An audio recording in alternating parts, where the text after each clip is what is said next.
Welcome to The Explainer. Today, we're tearing down one of the biggest, most persistent myths in the entire fitness world. We are finally going to reveal the honest truth about burning belly fat.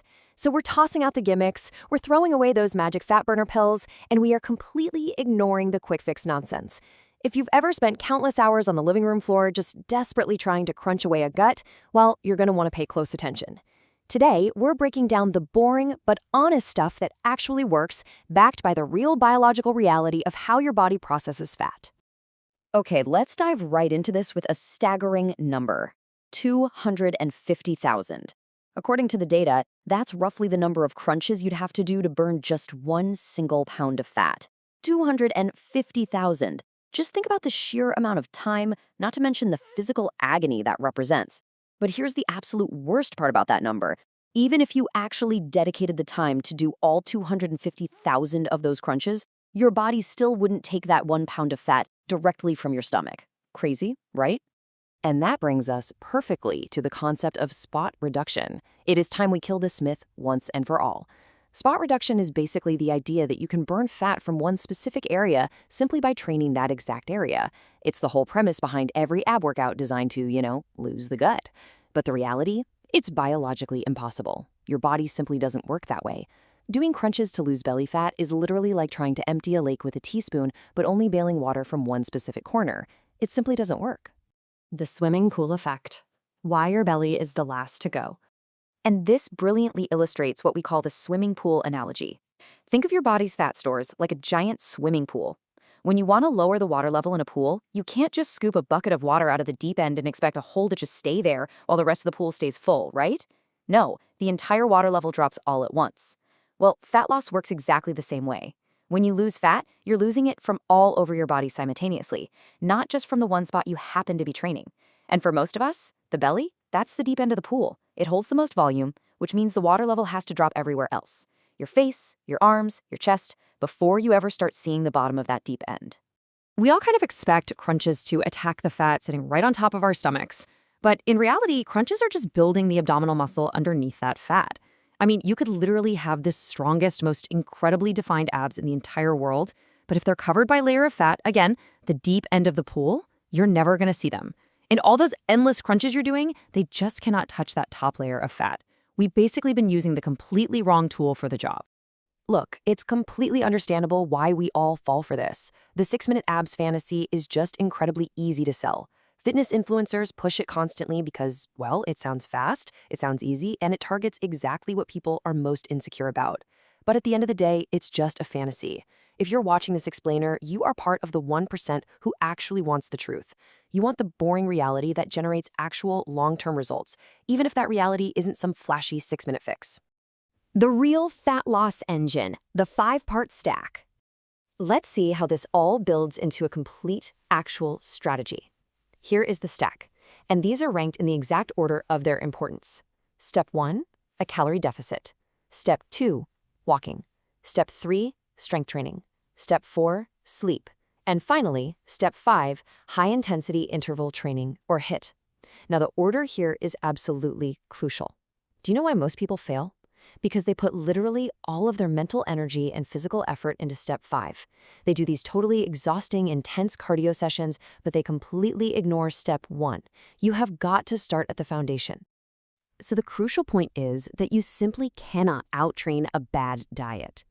A calorie deficit is the actual engine of fat loss. It just means eating a little less than your body burns each day, which forces your body to pull from its fat stores to make up the difference. Now, crash diets, those involve starving yourself. Your energy tanks, you lose muscle mass, and you will inevitably rebound.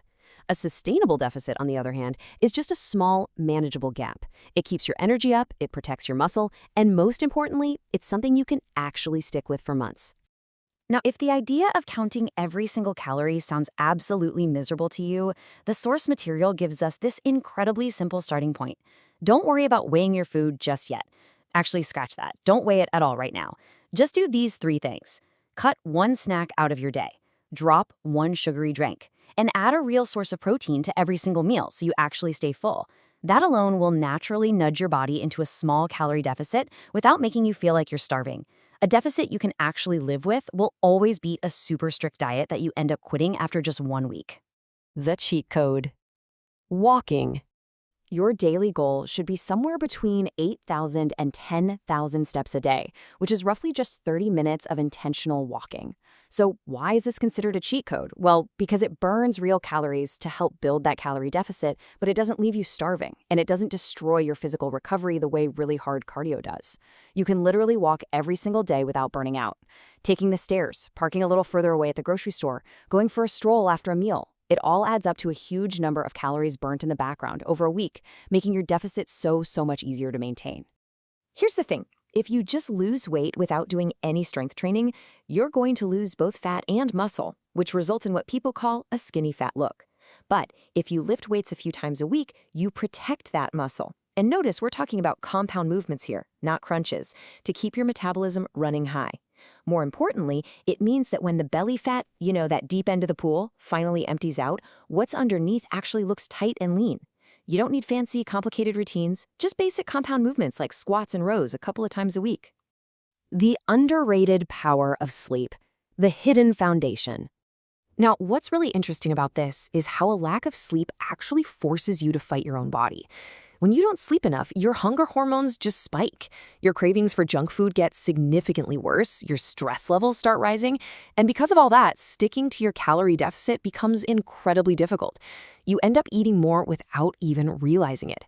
Someone grinding away in the gym but only sleeping 5 hours a night is totally working against themselves. Fix your sleep, and suddenly those cravings calm down and maintaining that calorie deficit gets a whole lot easier. And finally, we arrive at step 5, HIIT, or high-intensity interval training. It's really important we demystify this. Influencers absolutely love to sell the afterburn effect of HIIT, right? Claiming you'll magically burn calories for days after just a short workout. Well, the truth? That effect is real, but it's pretty small. HIIT is a modest bonus, not some magic furnace.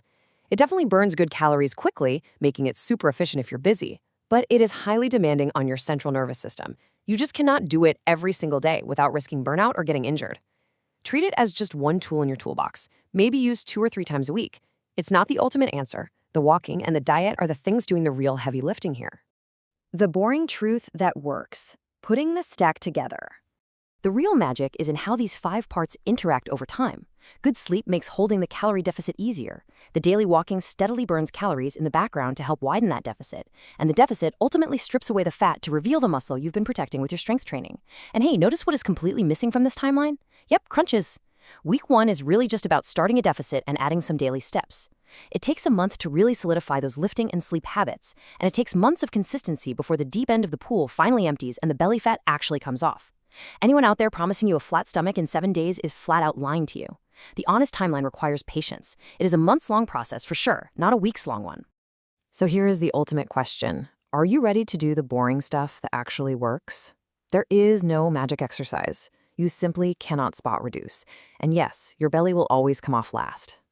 But if you're willing to trade those endless crunches for daily walking, some lifting, and a good night's sleep, you will finally empty the deep end of the pool. The only question left is, are you going to keep scooping water with a teaspoon, or are you ready to finally drain the pool? Thanks so much for watching this explainer, and we'll see you next time.